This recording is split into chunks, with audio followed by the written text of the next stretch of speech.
আপনি কি মনে করেন না তার সাথে আরো কিছু কাজের দরকার আছে? না, তার সাথে কাজ করা ইচ্ছা আমাদের নাই। তো মাঝখানে অন্যান্য দুই একটা ডিরেক্টের কাজ করেছি, আর আমার নিজের পড়াশোনার ছবি আমি কাজ করছি।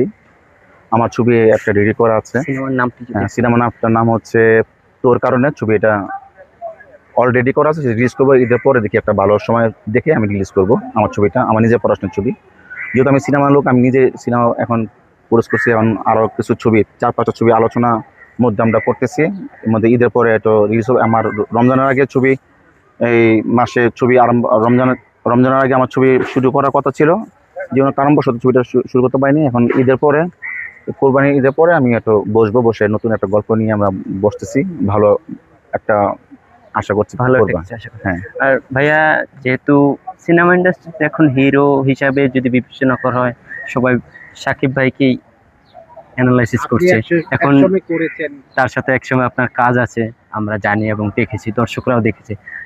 আপনি কি মনে করেন না তার সাথে আরো কিছু কাজের দরকার আছে? না, তার সাথে কাজ করা ইচ্ছা আমাদের নাই।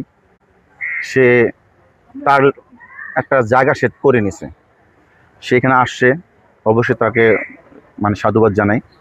সে ইন্ডাস্ট্রি ধরে রেখেছে, সেটাও সাধুবাদ জানাই।